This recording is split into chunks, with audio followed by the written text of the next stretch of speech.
Hello everyone, this side Anjali Arya और आज हम लोग मॉक टेस्ट करने वाले हैं टीचिंग एप्टीट्यूड से रिलेटेड। जो ये मैंने इस मॉक टेस्ट में क्वेश्चंस उठाए हैं वो डिफरेंट एग्जाम में आए हुए क्वेश्चन हैं। तो चलिए देख लेते हैं। पहला क्वेश्चन क्या कहता है, वाइगॉत्स्की द्वारा बच्चों के शिक्षण में निम्न में से कौन सा तत्व महत्वपूर्ण भूमिका निभाता है। इसने बोला है कि जो वाइगॉत्स्की है वो किस चीज़ पर एम्फोसाइज करता है, जो लर्निंग है बच्चे की उस पर कौन सा फैक्टर इम्पैक्ट डालता है। बताइए आपके अकॉर्डिंग करेक्ट आंसर क्या हो जाएगा। तो यहाँ पे जो करेक्ट आंसर होगा वो होगा हमारा सामाजिक, ठीक है, सोशल की इसने बात करी है। आपको पता होगा वाइगॉत्स्की, अगर आप टीचिंग एप्टीट्यूड पढ़ रहे हो तो आपको 101% पता होगा जो वाइगॉत्स्की है किसके ऊपर फोकस करता है। इनकी थ्योरी का नाम ही सोशो कल्चरल थ्योरी है, ठीक है। तो कल्चर का तो यहाँ पे कहीं जिक्र है नहीं ऑप्शन में, तो सोशल दिख रहा है हमें, तो आँख बंद करके सोशल आंसर कर देना। अगर मैं थोड़ी सी बात करूँ वाइगॉत्स्की की, तो जो वाइगॉत्स्की अपनी थ्योरी में किसकी बात करता है, जेडपीडी की बात करता है। किसकी बात करता है, जेडपीडी की बात करता है, जोन ऑफ प्रॉक्सिमल डेवलपमेंट की बात करता है। इसमें इन्होंने बोला है कि एक तो हमारी एक्चुअल डेवलपमेंट होती है, एक हमारी पोटेंशियल डेवलपमेंट होती है। जो एक्चुअल डेवलपमेंट होती है वो डेवलपमेंट होती है जिसको हम खुद करते हैं, जो हमें आता है, ठीक है। उसमें हमें किसी की सहायता की ज़रूरत नहीं पड़ती, जो काम हम खुद कर सकते हैं। और पोटेंशियल डेवलपमेंट क्या होती है, वो काम जो हम किसी की सहायता लेकर करते हैं। और इन दोनों के बीच का जो डिफरेंस होता है उसको जेडपीडी कहा गया है। और ये जो पोटेंशियल डेवलपमेंट है ना, जो हम किसी की सहायता से काम करते हैं, उसको बोला जाता है स्कैफोल्डिंग। MKO का जो कॉन्सेप्ट है वो भी किसने दिया है, वाइगॉत्स्की ने दिया है। MKO मतलब कि मोर नॉलेजेबल पर्सन, वो मोर नॉलेजेबल अदर्स, जो हमें किसी काम को करने में हेल्प करता है। और जो स्कैफोल्डिंग वाली जो टर्म है वो सबसे पहले किसने दी थी, ब्रूनर ने दी थी। और अपनी थ्योरी में यूज़ किसने करी है, वो हमारी वाइगॉत्स्की ने करी है। ये है आपके कुछ पॉइंट वाइगॉत्स्की से रिलेटेड, तो आप इसको लिख लेना कहीं पे। सेकंड क्वेश्चन क्या कहता है कि निम्न में से कौन सा तत्व प्रभावशाली शिक्षण के लिए अध्यापन से संबंधित है। किससे, टीचर से रिलेटेड। किससे है भाई, टीचर से रिलेटेड फैक्टर बताना है जो इफ़ेक्ट करता है लर्निंग को। उसका सीटिंग अरेंजमेंट कैसा है, उसकी अवेलेबिलिटी मतलब कि रिसोर्सेज कितने हैं पढ़ाने के उसके पास है, उसका नेचर क्या है, जो कंटेंट वो डिलीवर कर रहा है बच्चों को उसका नेचर क्या है, उसकी लर्निंग एक्सपीरियंसेस क्या है। और हमारा फोर्थ ऑप्शन क्या कहता है, mastery over the subject matter. तो बताइए क्या करेक्ट आंसर यहाँ पे हो जाएगा। तो यहाँ पे जो करेक्ट आंसर होगा वो आपका होगा फोर्थ। क्यों होगा वो भी मैं आपको बता देती हूँ। Mastery over the subject matter, अगर टीचर अपने फील्ड में अपने सब्जेक्ट में मास्टर नहीं है, ठीक है, उसको खुद ही नहीं आता, तो वो बच्चों को क्या ही कुछ पढ़ाएगा। बेशक से कितने ही रिसोर्स हो ना हो, कंटेंट कैसा भी हो, वो नहीं डिलीवर कर पाएगा अगर उसको अपने सब्जेक्ट की नॉलेज ही नहीं है। थर्ड क्वेश्चन क्या कहता है, कोहलबर्ग के अनुसार एक अध्यापक बच्चों में नैतिक मूल्यों का विकास कर सकता है। तो कोहलबर्ग की थ्योरी किससे रिलेटेड है, मॉरल डेवलपमेंट से रिलेटेड है कोहलबर्ग की थ्योरी। और बताओ मुझे, कोहलबर्ग ने तो ठीक है मॉरल जो थ्योरी है वो दी थी, लेकिन मॉरल जो वैल्यूज़ के ऊपर सबसे पहले थ्योरी किसने दी थी, वो दी थी हमारी पियाजे ने। किसने दी थी, पियाजे ने दी थी। कितनी स्टेजेस बताई थी, 2 स्टेजेस ने बताई थी, हेट्रोनॉमस ऑटोनॉमस। हेट्रोनॉमस की बात करती है 4 से 7 की बात करती है, और ऑटोनॉमस बात करती है भाई हमारी 8 से 11, ठीक है। और 4 से 7 जो हेट्रोनॉमस स्टेज होती है वो बात करती है कि जो बच्चा है अगर रूल्स को तोड़ता है तो उसको ये लगता है कि हमें ज़रूर दंड मिलेगा, सज़ा मिलेगी अगर हम कोई गलत काम करते हैं, तो वो इसीलिए रूल्स को फॉलो करता है, इसलिए वो मॉरल्स बिहेव दिखाता है। अगर वो नहीं दिखाएगा तो उसको सज़ा मिलेगी। और 8 से 11 जो ऑटोनॉमस होता है उसमें बच्चे को समझ आ जाती है क्या सही है क्या गलत है, सिचुएशन टू सिचुएशन वो चेंज होते रहता है। फिर ये है कुछ कॉन्सेप्ट कोहलबर्ग से रिलेटेड। अब बताओ इसका करेक्ट आंसर क्या हो जाएगा। तो धार्मिक अध्यापन को महत्व देकर, व्यवहार के नियम स्पष्ट करके, नैतिक मुद्दों पर चर्चा में उन्हें शामिल करके, व्यवहार से संबंधित कड़ी निर्देश देकर। तो यहाँ पे जो करेक्ट आंसर हो जाएगा वो हो जाएगा involving them in a discussion on moral issues. आप जो मॉरल इश्यूज़ हैं उनके ऊपर डिस्कशन जो हो रही है उसमें बच्चे को इंक्लूड करें, तभी उसका मॉरल डेवलप होगा। और यहाँ पे कोहलबर्ग ने कितनी स्टेजेस कितनी दी थी, 3 स्टेजेस दी थी, 6 इसने लेवल दिए थे, ठीक है। नहीं भाई गलत बोल गई मैं, लेवल कितने थे, 3 इसके लेवल थे और 6 इसकी स्टेजेस थी। 6 स्टेजेस थी। लेवल कौन कौन से थे इसके, प्री ऑपरेशनल, ऑपरेशनल और नहीं कन्वेंशनल, ठीक है। इसने बोला प्री कन्वेंशनल, और कन्वेंशनल और पोस्ट कन्वेंशनल 3 इनकी लेवल थे, 6 इनकी स्टेजेस थी। ठीक है, आगे हम देख लेते हैं अगला क्वेश्चन क्या कहता है। जब एक विकलांग बालक स्कूल आता है तो अध्यापक को करना चाहिए। ठीक है, बहुत इंपॉर्टेंट है, देख लो आप लोग क्या कहता है। जब एक विकलांग, एक डिसेबल बच्चा स्कूल में आता है तो अध्यापक को क्या करना चाहिए, बताओ। ऐसे ही क्वेश्चन आते हैं एग्जाम्स में। पहला कहता है कि बालक को उसकी विकलांगता के अनुसार विशेष स्कूल भेज देना चाहिए। स्पेशल बालक को उसकी विकलांगता के अनुसार विशेष स्कूल में भेज देना चाहिए। क्या बात करता है कि स्पेशल स्कूल में भेज देना चाहिए। भाई ये बात तो बिल्कुल गलत है, क्योंकि हमने पढ़ा है कि इंक्लूसिव एजुकेशन देनी है, सबको साथ मिला के चलना है ना। अगला क्वेश्चन क्या, अगला ऑप्शन क्या कहता है कि उसे अन्य बच्चों से अलग करना चाहिए। बिल्कुल गलत है, इंक्लूसिव एजुकेशन की बात करनी है ना। अगला कहता है कि उसको सहयोगात्मक योजनाएं, कोलैबोरेटिव प्लान्स में बालकों के अभिभावक के साथ चर्चा करनी चाहिए या फिर एडमिशन टेस्ट लेना चाहिए। भाई आपको साफ साफ दिख रहा है यहाँ पे जो करेक्ट आंसर होगा वो हमारा ऑप्शन नंबर सी हो जाएगा, 3 हो जाएगा। ठीक है, कोलैबोरेटिव बात सिर्फ ऑप्शन नंबर 3 में करी गई है, तो यहाँ पे ऑप्शन 3 करेक्ट हो जाएगा। अगला क्वेश्चन क्या कहता है, प्याजे के संज्ञानात्मक विकास की अवस्थाओं के अनुसार संवेदक प्रेरक कौन सी सेंसरी मोटर स्टेजेस कितने साल तक की होती है। ये 0 से 2 की होती है। कौन सी हमारी सेंसरी मोटर स्टेज। और 2 से 7 कौन सी स्टेज होती है हमारी, बताओ।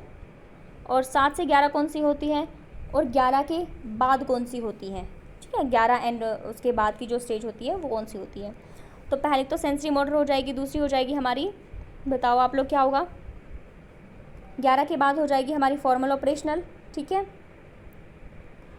7 से 11 कॉन्क्रीट हो जाएगी, और 2 से 7 हमारी प्री ऑपरेशनल हो जाएगी। ठीक है, ये 4 इसके स्टेजेस हैं। और जो पहली हमारी स्टेज है सेंसरी मोटर, इसकी भी 6 सब पार्ट्स होते हैं, 6 सब स्टेजेस इसकी होती है, जो आपके लिए इतना इम्पोर्टेंट नहीं है। क्या कहता है क्वेश्चन, तो imitation, memory and mental representation करना। सेकंड ऑप्शन कहता है कि हमारा जो प्रॉब्लम सॉल्विंग एबिलिटी, जो प्रॉब्लम सॉल्विंग एबिलिटी है वो किस में आती है, वो आती है प्रॉब्लम सॉल्विंग वाली एबिलिटी फॉर्मल ऑपरेशनल में। ठीक है, फॉर्मल में आती है। उसके बाद इंटरप्रेट एंड एनालिसिस, ये भी फॉर्मल में आएगी। और conduct about social issues, social मुद्दों के बारे में सोचना, वो किस में आएगा, फॉर्मल में ही आएगा। ये तीनों किसकी बात कर रहे हैं, फॉर्मल ऑपरेशन की बात कर रहे हैं। और सबसे जो पहली है हमारा option imitation, memory and mental representation, ये सिर्फ बात करती है किसकी, पहली वाली स्टेज की। सेंसरी मोटर में बच्चा इमिटेट करके सीखता है, वो रटाफिकेशन करता है। ठीक है, मेंटल रिप्रेजेंटेशन इमेजेस वगैरह के से सीखता है। और मेन जो इम्पोर्टेंट बात मैं आपको बता देती हूँ, जो हमारी सेंसरी मोटर स्टेज है, इसके जो लास्ट वाला मंथ होता है 18 से 24 वाला जो मंथ होता है, इसमें बच्चा क्या सीख लेता है, ऑब्जेक्ट परमानेंस। ठीक है, ऑब्जेक्ट जो परमानेंस का गुण बच्चे में आ जाता है 18 से 24 महीने में। तो अगर ये एग्ज़ाम से, में टीचिंग एग्ज़ाम से बहुत बार क्वेश्चन आया हुआ है। आगे देख लेते हैं अगला क्वेश्चन क्या कहता है, मानव में व्यक्तिगत विभिन्नताओं के निर्धारक डिटर्मिनेंट्स बताने हैं इंडिविजुअल डिफरेंस के। कौन कौन से निर्धारक तत्व होते हैं जो इंडिविजुअल डिफरेंस का यहाँ पे मतलब है कि एक व्यक्ति दूसरे से अलग होता है। तो कौन कौन से निर्धारक तत्व होते हैं इसके लिए, इन्वायरमेंट, जो आप अभी हो जिस इन्वायरमेंट पे, ठीक है, आप घर का, फैमिली का, आस पड़ोस का, वो वाला इन्वायरमेंट की यहाँ पे बात चल रही है। हेरिडिटी, जो आपके अंदर जो जीन्स वगैरह हैं, जो आपको अपनी मम्मी से, पापा से और आपके जो नाना नानी से मिली हैं, है ना, वो जीन्स की यहाँ पे बात करी गई है। या फिर इंटरेक्शन यहाँ पे environment plus heredity, interaction between heredity and environment. Fourth option क्या कहता है, both heredity and environment interacting separately का मतलब अलग अलग। ठीक है, तो यहाँ पे जो करेक्ट आंसर हो जाएगा आपका हो जाएगा C, interaction between heredity and environment. इन दोनों से मिलकर ही क्या होता है बच्चे में, देखो 50% किसके ऊपर डिपेंड करता है, हेरिडिटी के ऊपर, 50% हमारे इन्वायरमेंट के ऊपर डिपेंड करता है कि हमारा बिहेव कैसा होगा। तो इंडिविजुअल जो डिफरेंस है वो निर्धारित होते हैं हमारी इंटरेक्शन से, किसकी, हेरिडिटी और इन्वायरमेंट की। मैं यहाँ पे अच्छे से आपको एक्सप्लेन कर रही हूँ। एक्सप्लेन करने का मोटिव सिर्फ यही है कि आपको ट्रिक मिल जाए कि आप एग्ज़ाम्स में अगर ऑप्शन 4 होते हैं तो उनमें से आपको एक ऑप्शन कैसे चूज़ करना है जो करेक्ट होगा, और ऐसा कोई क्वेश्चन आता है तो आप उसको सॉल्व कर पाओ। सिर्फ यही एक मेन रीज़न है जो मैं आपको इतना एक्सप्लेन कर रही हूँ। अगला क्वेश्चन क्या कहता है, socialisation is process by which children adult learn from. Socialisation सामाजिकरण वह प्रक्रिया जो बच्चे और प्रौढ़ से सीखते हैं। ठीक है, सामाजिकरण मतलब कि समाज में जो आपका सोशलाइजेशन होता है किसके द्वारा होता है, कौन कौन सी उसकी मतलब कि जो सोशलाइजेशन में जो मेन रोल प्ले करते हैं कौन कौन क्या क्या होते हैं। आपकी फैमिली भी मेन रोल प्ले करती है, फैमिली के द्वारा आप सोशलाइजेशन सीखते हो। बिल्कुल, स्कूल्स में जाते हो तो वहाँ पे भी सोशलाइजेशन होता है, वहाँ पे भी दो चार क्या मतलब कि ज़्यादा जो बच्चे होते हैं उनके साथ आपका इंटरेक्शन होता है। आपके जो पीयर्स ग्रुप होते हैं, आपके जो पीयर का यहाँ पे मतलब होता है आपके जो क्लासमेट्स हैं, ठीक है वो, या ऑल ऑफ द अबव। यहाँ पे जो करेक्ट आंसर हो जाएगा वो ऑल ऑफ द अबव हो जाएगा। यहाँ पे आज के जो क्वेश्चन है मैंने थोड़ा ठीक लेवल के रखे हैं ताकि आप इनको सॉल्व कर पाओ, लेकिन आगे जो हम मॉक टेस्ट लेके आएंगे उसमें आपको हाई लेवल क्वेश्चन भी देखने को मिलेंगे। तो अगला क्वेश्चन क्या कहता है कि कौन सा अनुच्छेद, कौन सा आर्टिकल जो 14 वर्ष से कम आयु के बच्चों की नौकरी करवाने से मनाही करता है। बहुत इंपॉर्टेंट क्वेश्चन है, बताओ। यहाँ पे हमारा आर्टिकल 24 हो जाएगा। जनरल अवेयरनेस में मैंने आर्टिकल का अलग से टॉपिक ये पढ़ा रखा है। आपका जो मॉरल ड्यूटीज़ हैं, है ना, फंडामेंटल राइट्स हैं, तो यहाँ पे और मेरे को एक्सप्लेन करने की इतनी ज़्यादा ज़रूरत नहीं। आर्टिकल 21, 16, 21 बात करता है फ्रीडम की बात करता है। आप आपकी मर्ज़ी, आप कहीं भी रहो, कहीं भी खाओ, कहीं भी जियो, मज़े करो।